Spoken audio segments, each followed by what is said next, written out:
ओ मेरे भाई. Well, hello everybody. Welcome to our channel, my friend Bob. We have a friend today with us. His name is Guy Lazrari, and I met him at Bob's store. So Bob has not only showed me a lot of plants, he has helped me meet people that I've learned a lot from. We are at Guy's house today. What we're trying to do today is, he does not have a huge yard. So part of the whole thought that I try to give everybody, that you do not need a huge place. He is lucky, and he'll talk more about it. Back in the day, we do not know how many hundred years ago, we have to go and look at go to the library and figure things out. But there used to be a river which used to go through here. You told me that it was the Manville River, right?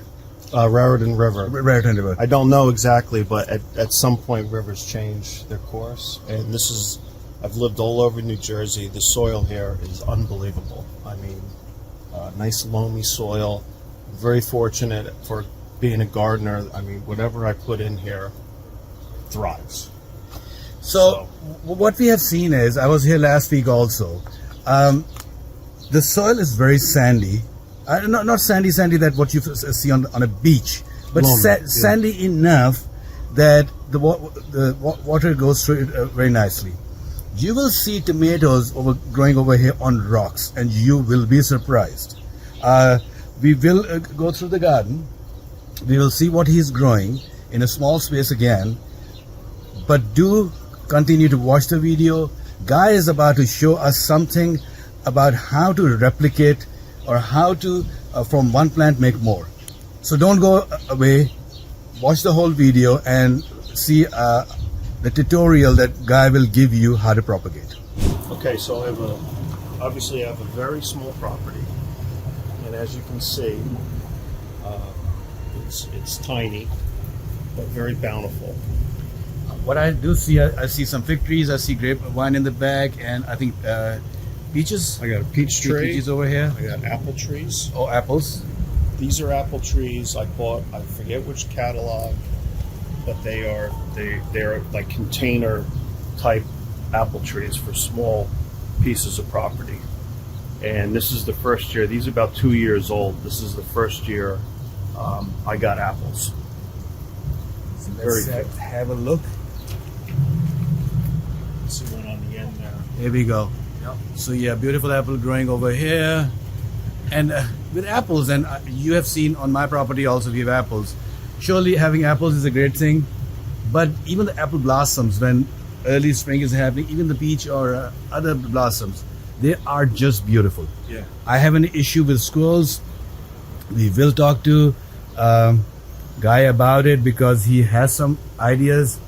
One of his ideas is using a gun, which I'm not about to do. But let's hope that he can give us some ideas that how to prevent from squirrels. So okay, let's go in.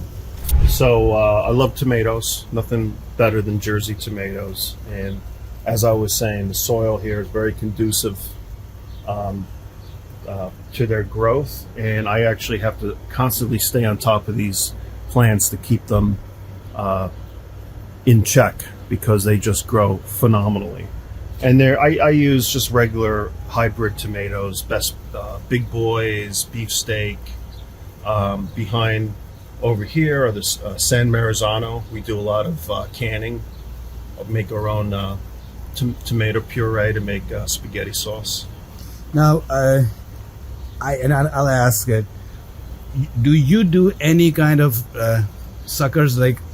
Do you take suckers out? No, my father used to. I grew up gardening with my dad, and he used to come out and take the suckers off. And I don't. I think people are afraid to prune tomatoes. And I mean, I come out with pruning shears, and I just cut out like something like this. You know, I mean, it's kind of. I would just cut that whole thing back to the trunk. Now, in this case, you do have flowers. I try not to cut anything flowers. Would you? Yeah, because by removing that, you're going to put more nutrients and energy into the existing fruit, and you get bigger fruit. My father used to get tomatoes the size of softballs because he used to take all the flowers off except for one or two. And all that energy is going into that one fruit. I mean, tomatoes like that he used to get. You are far ahead. So if I show everybody, so let me go back, zoom out a bit. Your tomatoes are good 3 feet tall right now. Yeah. Mine are a foot and a half. You're flowering already. Now keep in mind, Guy lives south of me. So as we have mentioned that we are in zone 7A. He's in 7B. So his season starts 15 days earlier than mine. And his season stays 15 days. So he has a month more than what I have. And I do think that where I live, this area is a bit warmer. Like It is. just a centigrade or two. I'm not. It is because just Fahrenheit too. my shop is in Scotch Plains, and it's always in the wintertime, usually warmer here. And then when I get to the Scotch Plains area, it's usually, you could feel the difference. Now we see that you said you have 3 different kind of tomatoes. I do see some zucchini. Would you like to talk about it? The zucchini is, it goes, I mean, look at this. Oh, you have to pick it. Yeah. This is a good size right now. Yep. So I see at least 2, 3, 4. If there's some hidden, then that's it. But yeah. When I lived in Warren, New Jersey, I rented a house up there, and I had a garden there, and my zucchini plants were tiny. You know, here you put a zucchini plant. I mean, this is what you get. I mean, they're enormous. So you think the magic is that soil from the river? Absolutely. Okay. Soil. Do you do any amendments to these soils? The only thing I do is when I plant a plant, I'm a big fisherman. I take fish scraps, fillets, heads, whatever, and just like the Native Americans do, I used to put the fish in and then put the plant on top of the fish and start it. So all these were started with fish. Now, I have done it, and my reason of doing it, I'm not, I don't fish, but I have a pond, and I've gotten unlucky over the years that my fish have died. So instead of doing anything else, I bury them underneath where I'm growing. But I have cats around me, so what I need to do, or what I have to do is when something dies, I have to cover that area, put a piece of wood or rocks. Okay. Before you have to do anything like that? No. I never had any problems. So probably in early spring, you'll just put buried fish and then... I put the plant right on top of the fish.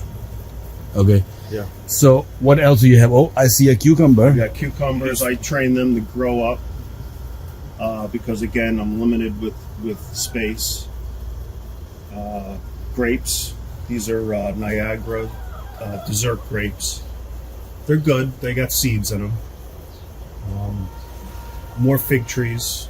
Before we move to the fig trees from grapes, I have a major issue that another month or so, one day birds will come and they'll take everything. Does it happen to you? I use the bird netting.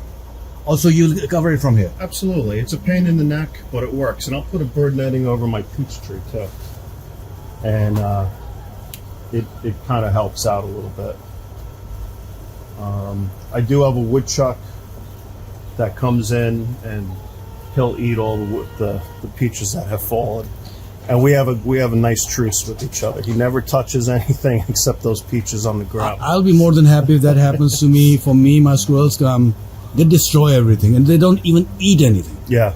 And everything is on the ground. Yeah. And it's just sad to see. Yep. You were talking about figs now. What kind of chickens are these? Orpingtons, and I forget what the red ones are, but you know, has been complaining about the price of eggs, and we don't even know because they produce a lot of eggs for us. So you get like 4, I see 4 birds, 4 eggs a day? We get more than that. 6. Oh, okay. Because back in the day when I was young, my mom used to have chicken, and the rule would be typically 1 egg a day. Sometimes in certain part of the season, it would not be each day either. Okay, so let's show your figs.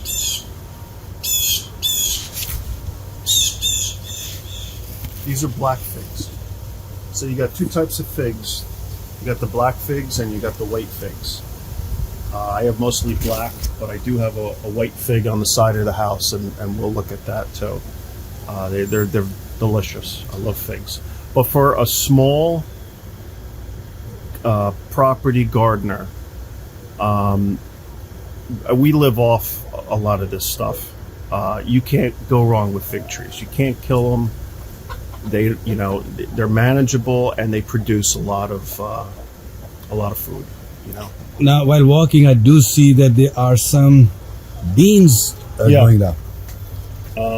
Small right now. Yeah, but these are the Roma beans. I like to grow them up the poles. I got them out front too. I had some growing up the fence, so the chickens got out accidentally and decimated it. And I also I had a potato come up wild. And what I did is you get these black pots and you cut out the bottom and you put it over the plant and then you fill it with potting soil because you'll get old potatoes in here. I've done the same thing, but I've done it without cutting the bottom. Yeah. Well, I have that on the side, okay. but this isn't actually the potatoes in the ground. Oh, so you this just came up. So I had potatoes here in past. The chickens, when the garden season's done, I let the chickens roam here, and they're constantly turning up the soil. They poop in the soil, so somehow a potato got in there. Now you just see a bean and you say, "Oh, what's the big deal with one bean?"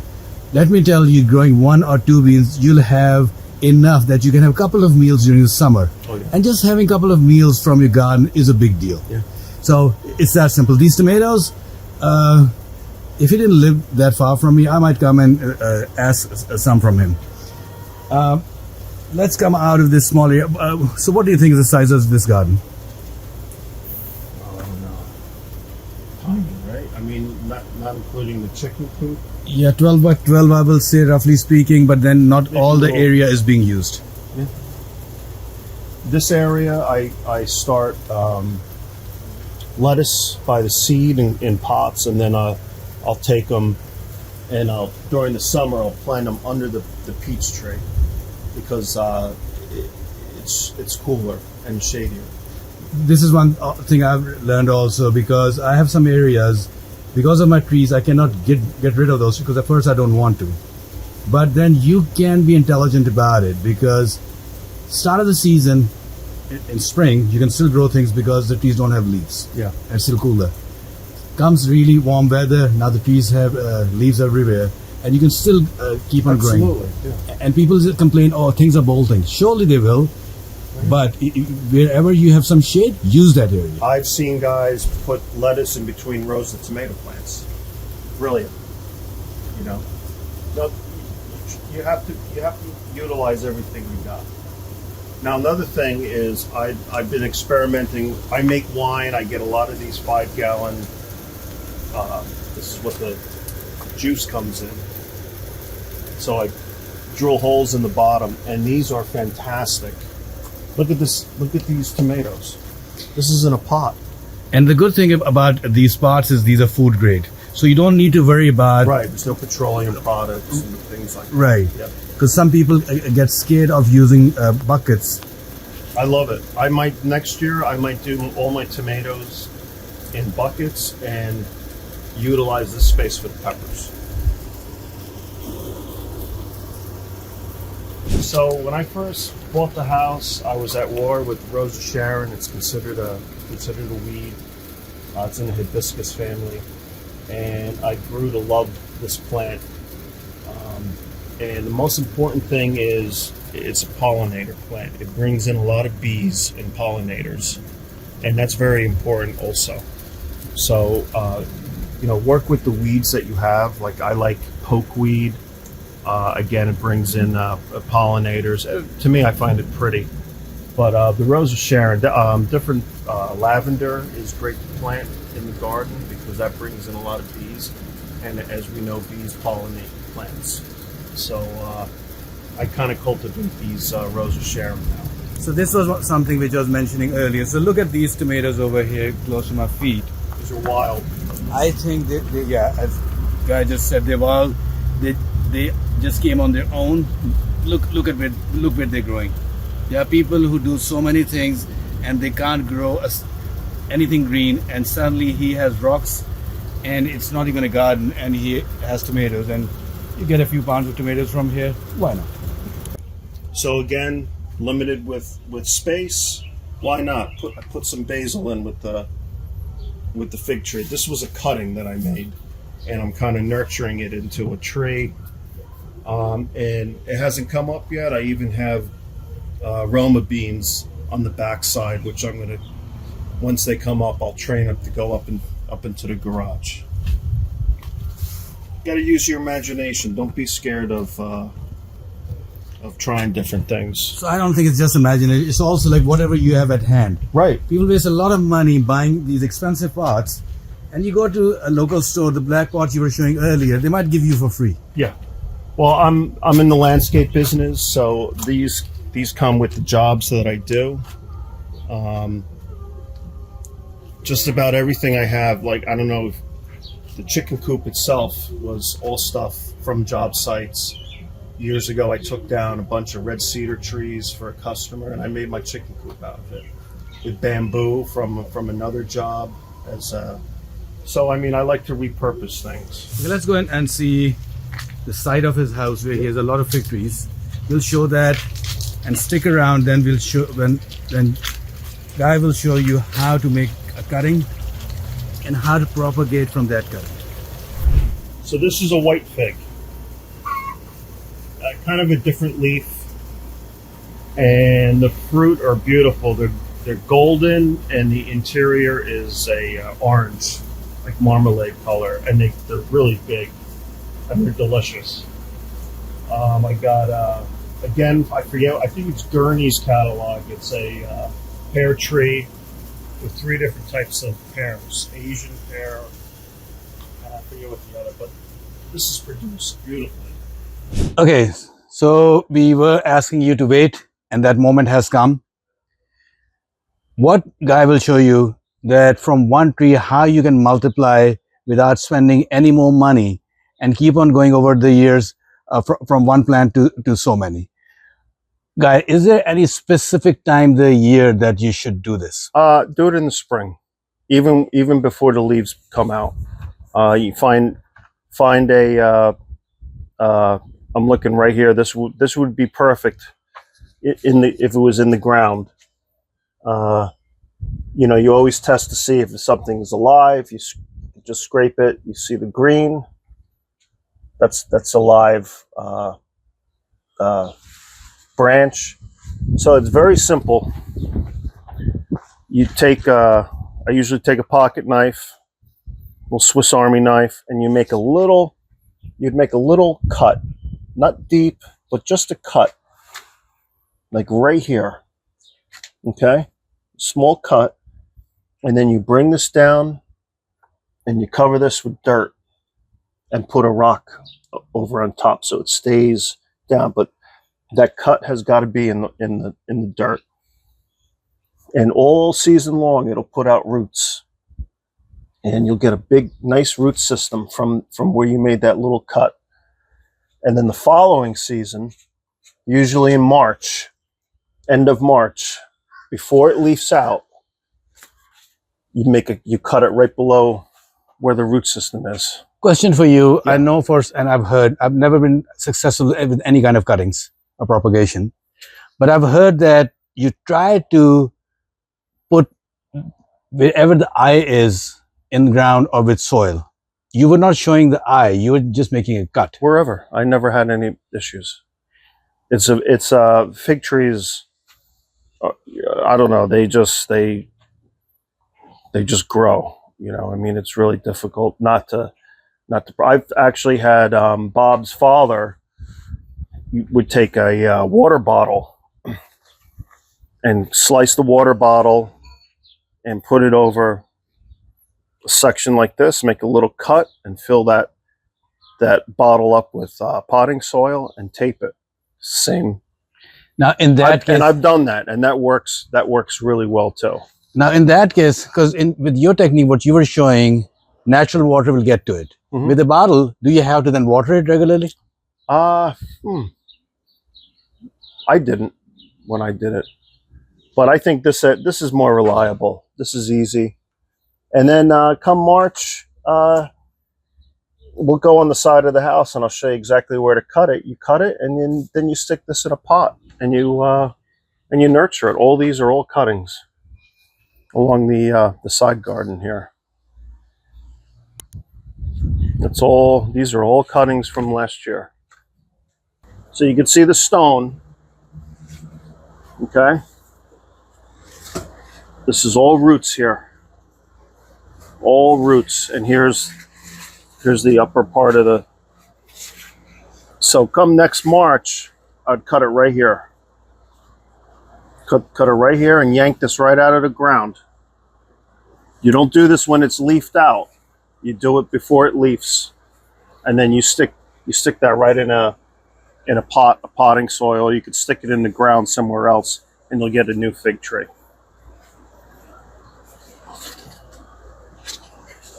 Yeah, I got 2 of them going. See, here's another one. I don't want to disturb it because they're very sensitive.